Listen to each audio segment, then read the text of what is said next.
Our team have taken our time to evaluate the quality of brains in Ndokwa Nation and also ask questions on why the Ndokwa people are always left out by the federal government, the Ministry of Niger Delta, the NDDC, and even the state government. Let me give a background, to the situation in our place, because our situation is a peculiar one, in the sense that the environment where we find ourselves,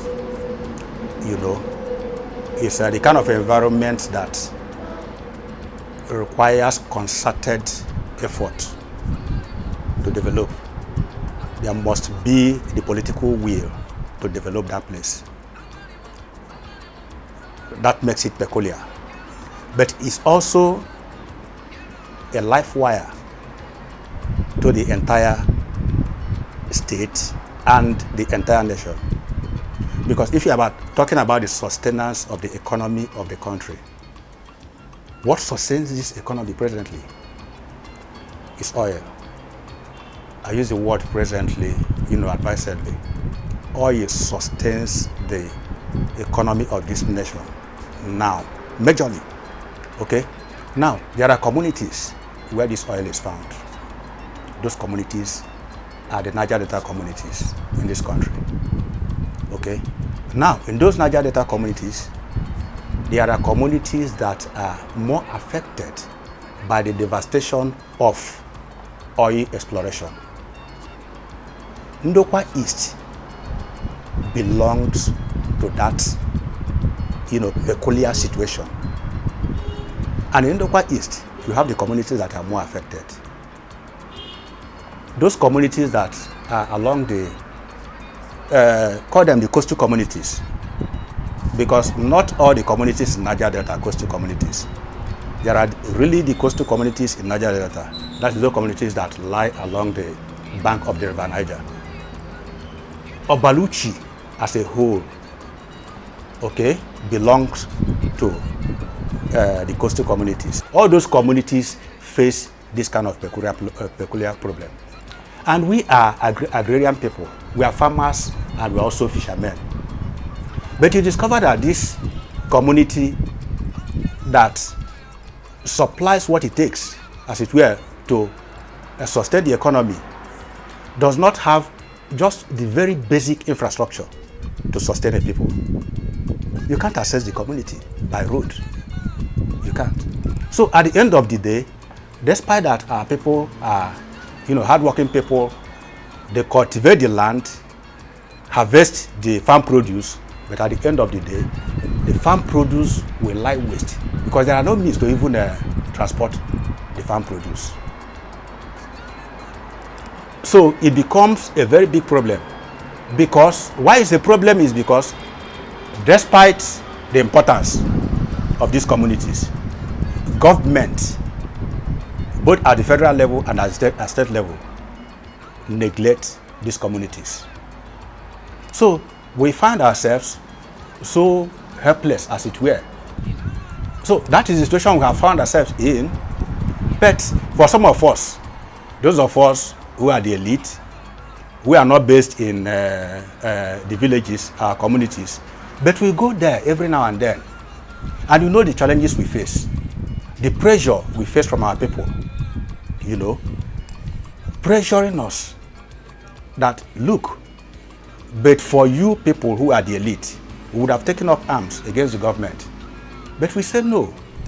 Let's see whether government will even listen to us.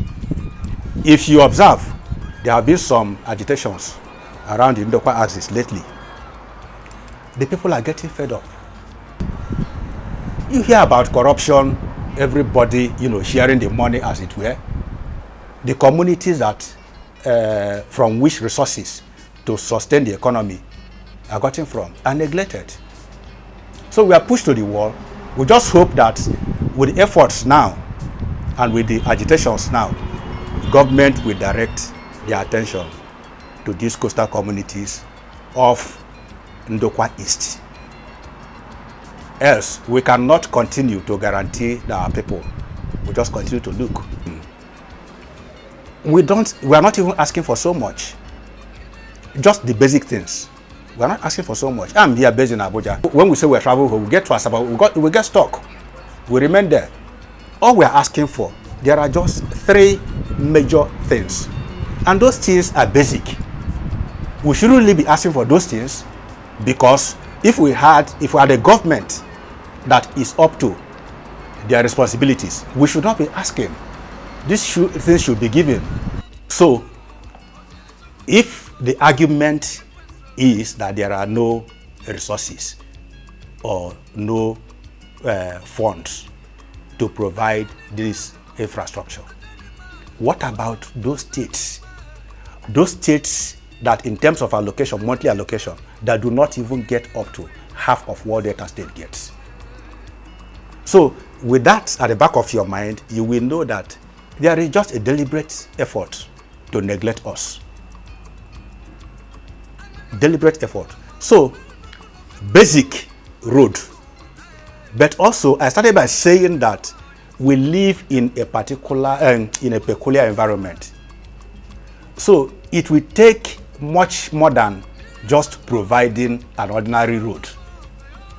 The kind of road you will have run from Asaba up to Abo, up to Ase, and those coastal communities are all taken care of, is such that has to be fortified.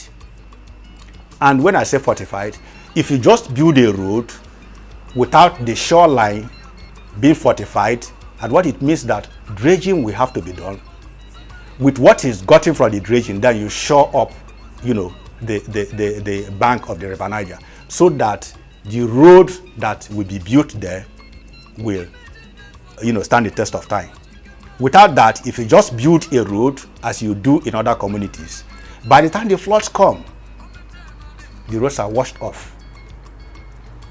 And we are saying that it should not even take much to do this, considering what accrues to the state on a daily basis.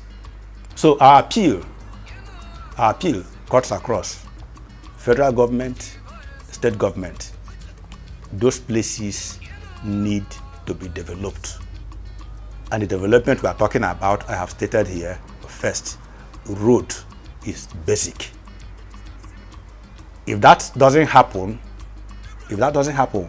we cannot continue to guarantee that we'll continue to keep silent. We can't guarantee that. My name is Ambassador Phil Roberts, and I'm a proud son of Ndokwa East, Nigeria's largest producers of oil and gas. Mbeno.